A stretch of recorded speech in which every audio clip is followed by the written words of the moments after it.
Hello, everyone. You're in the office with Joseph Skoda. Hey, you like my glasses? I don't wear them very much. I just wear them to see. Who knew? You wear glasses to see. For over 12 years, I had LASIK surgery and I saw better than 20/20 vision. But probably these last 6 months, my vision's gone away a little bit and I'm wearing glasses again. Now, most of my adult life before the LASIK surgery, I wore glasses or contacts. But now I need to use them more and more to see.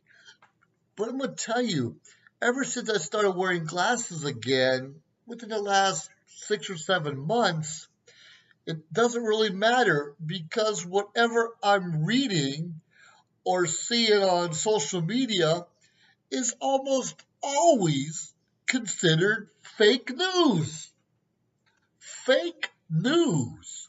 Who comes up with this stuff? Who do we believe? Who do we trust? And do we even really care? It's crazy going back into the 60s and 70s and 80s when my mom and her mom used to watch soap operas and they watched it for the entertainment value. But most of us males never understood what was going on, and we'd hear the ladies in the family say, "Hey, you know what Dr. Johnson's doing?" or Peter or Donna, what she said. And after a while of hearing the same news over and over again about TV shows, it becomes part of your life and you want to know what's going on. But that's not reality, correct? That would not necessarily be fake news, but it's entertaining.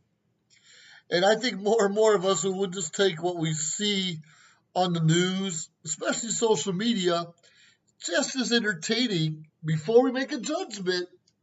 I think we'd all be better off. Sure, there's fake news everywhere, but what's fake? I'm finding more often than not, half truths are told. Maybe the president didn't salute the flag, or he didn't salute the flag when everyone else was, but 10 seconds later, maybe he did, but that's never portrayed in the media. Everything seems to be biased.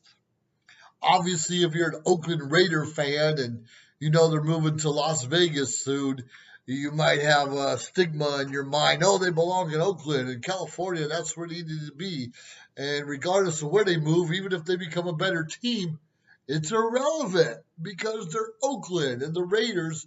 And you know from your own experience that they can never do any wrong. Take the Cleveland Browns, for instance. All these things. And now we've got the Cavaliers and Warriors fight it out in the NBA. What is it, 4 years in a row for the championship? Now, that's not necessarily the fake news I'm talking about, but every now and then we think there might be some money in the pocket or promises, shaking hands, or different things where things don't always seem legit. Now, for many years, about 8 years of the President Obama's administration, a lot of people did not believe he was even American, especially Christian values. But the American, the birth certificate, was a big deal, and it still is in a lot of our minds. Sure, he somehow years later showed his birth certificate in Hawaii and realized some of the stamps on that birth certificate didn't match the time frame when he said he was born there. I'm not here to push any doubt either way, shape, or form. Try to be neutral. I have my own opinions, my own comments, just like everyone else does. And I do not believe he was the best president. We can argue about that back and forth. It doesn't matter. You may or may not be a Trump supporter, a Clinton supporter. It really doesn't matter. The bottom line is they got voted in. Whether there's some things in the background, maybe all the votes didn't count, we still hope and pray that whichever leaders put out there to lead, that they're going to do a good job. And I don't think most Americans care if they're black, white, green, blue, female, male. I don't think most of us care. We just want a trustworthy leader that has integrity and someone who says they're going to, someone who does what they say they're going to do. And that brings up this fake news. It seems like every every time you turn around, something's posted. And we can see it. CNN or Fox News will often cover the same story, but have different results. And that's due to the biases, due to the biases of the reporters, but mostly the biases of the owners or the chiefs of staff or whatever, all the people in charge. Kind of, we all know how to sway things in our favor, and that's okay. But that could go back to being entertaining news. You and I have an obligation to really research, especially if we're going to spread or share or make comments on everybody's post without us first doing our own due diligence to check out, is this false? Is it fake? Is it real? Is it out of context? And you and I both know sometimes we say things that people take out of context and maybe make a story around it and call us out. Even though we're on the best intentions and we think we said and doing the right thing, sometimes we get called out because someone's jealous, upset, mad, disappointed, blah, blah, blah, blah, blah, blah. The list goes on and on. But I know if we don't like someone, if we don't like the Roseanne Barrs, or we don't like the Tim the Toolman Taylor, or if we don't like Archie Bunker, or Jefferson, or Waylon Jennings, doesn't really matter. If we don't like these people, we're going to find a way to report negativity on them. Right? Sure. Even if you're a neutral newscaster, or even like I try to be here, neutral when I interview people, we still have our biases. And that's okay if you do a disclaimer at the beginning or the end of your show saying, these are my opinions. These are my opinions. I think we'd all be much happier if we knew that most everything that comes out of someone's mouth is an opinion of someone. Sometimes it's based on facts. A lot of us talk about things that, from our own experiences, things we've seen, things we've heard, things we really know about, studied. And some of us talk about things that, what do you call, hearsay? Or we only get half the truth or half of the story. Sure, a lot of us fall into that. And obviously, there's someone we don't like Whoopi Goldberg, for instance, and something comes horribly terrible about her. We're going to spread the news like Whoopi's the worst person in the world. She jaywalked across the street and wore a Trump must die shirt or something. And we're going to jump all over that, back and forth. And a lot of the pictures out there, and I'm guilty too of sharing things that are half true, sad, but reality, with the photoshopping and the different editing and sound bites that people can do now through videos and pictures. It's hard for any of us to know what's reality anymore, what's really true.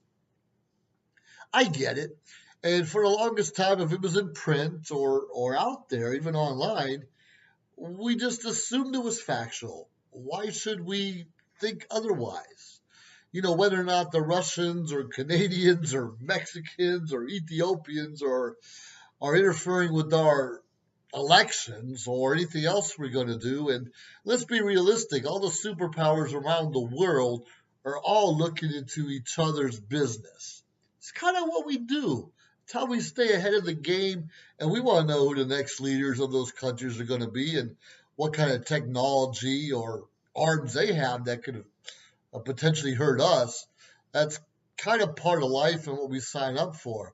But we have to trust that we have people put into place, or organizations, supposedly the FBI and CIA are there to help us, keep us safe here in America. But, there's crime and money swapping hands and some inconsistencies even in those organizations. So getting back to what is true and what's not so true, sometimes we don't know. Unless you touch it, feel it, smell it, taste it yourself, you really don't know. I really don't know. Now, there is a thing called faith. We have to believe, us believers, that there's a God up there and he does have his hands everywhere and on each and every one of us. But there's also a thing that we talk about called free will. And that's why God lets things happen. God has control, but he give us all free will to make our own decisions. Sure, 99% of the people out there say they believe in God. That doesn't mean anything. As we all know, the devil believes in God, and the devil knows more about God than you or I do, or probably ever will. So saying you believe doesn't mean anything. But do you believe? Do you have the faith that he can do what he says he can do? Sure, we have a Bible, and most of us believe it to be true. I believe it to be fairly true, and I can't say it's 100% accurate. There are different versions: King James Version, New Testament, New International Version, and there's other versions, and that's okay. But I think the general synopsis or general stories are true. And I believe that Jesus died on the cross for our sins, and God gives us that grace each and every day if we'll just go out there and ask for it. Say, God, thank you for forgiving me. But we need to be sincere when we ask forgiveness. And as soon as we ask God for forgiveness, we can forgive ourselves. Then we need to go out and forgive those around us, even those that spread fake news or half truths, I probably prefer to call it. And a lot of those people doing those kind of things are family members, our friends, our teachers, our the dog catcher, the mailman, our bartender. I don't know if we all do it for entertainment value or we just want to believe something's true and then we run with it, whether it's true or not. And sure, we've been told over the last several years, just look it up on Snopes, Snopes.com, and you'll find out the truth. And then we find out the last year or so that some of the things they published out there isn't 100% accurate either. I don't know what to tell you. I believe in faith. I believe in trusting people. And I've read this and we heard this many, many times before. Trust but verify. Trust but verify. You go out there and you trust the person telling you whatever they're going to tell you. They told us that in the military a lot when I did my career. Trust but verify. So if you're going to tell me we have 10,000 barrels of oil over here, okay, I'm going to trust you. But I'm going to go down and do my own research to make sure there's 10,000 barrels of oil or whatever the case may be. And after doing that trust but verify over and over again and finding you to be trustworthy, then I can have more faith in what you're going to tell me to be the truth. Now, I'm going to tell you, a few years ago, I was active duty in the Air Force. I had a great group of people working for me, and I had a boss who was a colonel, and I was probably a lieutenant at the time. I had a good team. They always gave me the best information, the most up-to-date, accurate, and I never had any problem passing that information along to my boss. But one time, I passed on the wrong information. It wasn't deliberate. I didn't try to pull the wool over anyone's eyes. I didn't try to lie, cheat, or steal. I just passed along the wrong information. Don't even remember what it was. It doesn't even matter. It wasn't national security or anything. I told my boss something, and he found out later on that it was not just a little bit off, but it was totally wrong. Totally wrong. And I'm a guy who was deemed trustworthy because I had a good team, and I usually followed up with details and facts myself before I forward them on. But you see, in real life, there's always a deadline. We need to know right here, right now, what's going on. You got 30 minutes, tell me. And that was kind of the situation here. Now, being a leader, being a man with integrity, being someone trustworthy, sometimes you have to say, hold on, boss. I think I know what's going on. I'm not sure I can give you in 30 minutes, or I'm going to give you what I believe, and I'll follow up with you later and tell you if things change. Because the buck has to stop here. Each one of us has to be responsible for what information we give out. We have to be responsible when we tell someone the sky is blue and clouds are black or whatever it is. We have to be trustworthy and have integrity when we give out some information. Now, my nose was slapped a little bit when that happened, and my boss was really mad at me for a while. And later on, we got to talk, and he told me a few things. He says, I too was where you were once upon a time. But if you ever want to make it in this world, fact check, fact check, because you want to be the go-to man or woman in your career, whatever it is, and people want to be able to go to you and they know the information that you're going to rely or relay to them is going to be the most up-to-date, accurate information available. Now, we realize that facts change because stories sometimes take days, weeks, months, even years to come out fully to find out. So all we can do is report what we know up to then, up to now. Say, hey, here is what I know now. And as things change, I'll keep you updated. But nothing's more embarrassing than giving out some information that's wrong. So be careful out there and do your own fact checking. And because there's too much fake news or half truths. And do we really want people to believe that every time we open our mouth that we can't be trusted? Come on. Even all of our presidents and leaders, some of them didn't turn out so well, but they all had the best intentions. Come on, the Clintons, the Fords, the Kennedys, the Bushes, they all had good intentions of making the world a better place. Unfortunately, there's a lot of corruption, a lot of mistruths, and lying to even them by their intel agencies. But when you have to make a decision, often you have to make a decision, and you just go with what you know.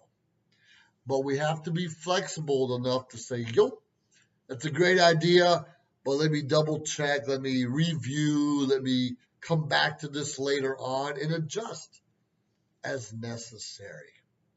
But once we make a decision, we can't be wishy-washy. We have to follow through. So before you forward, you like, you share, you spread some information that you got by hearsay, even if it's an article, maybe part of a video clip of an interview, a TV show, whatever, try to get the complete facts before spreading it. And if you're going to use your own opinion, and we all do, just let the rest of the world know that it's your opinion and no one else's. Right? We're all doing the best we can in this world and, forgive one another. And we need to stop trying to pull the wool over one another's eyes. Life's too short. We don't know what's in store for us. Sure, everything's in God's hands, but we still have that little thing called free will. And those of you men who are married, your free will is sometimes limited. It is what it is, right? But they always say, love the one you're with and do the best you can and make it work. Now, this has been In the Office with Joseph Skoda. And once again, I encourage you not to spread half-truths, lies, or fake news. Keep your opinion to yourself if you can. But if it must come out, ensure that everyone listening knows that it's your opinion. This has been Joseph Skoda. You have a great day. Bye now.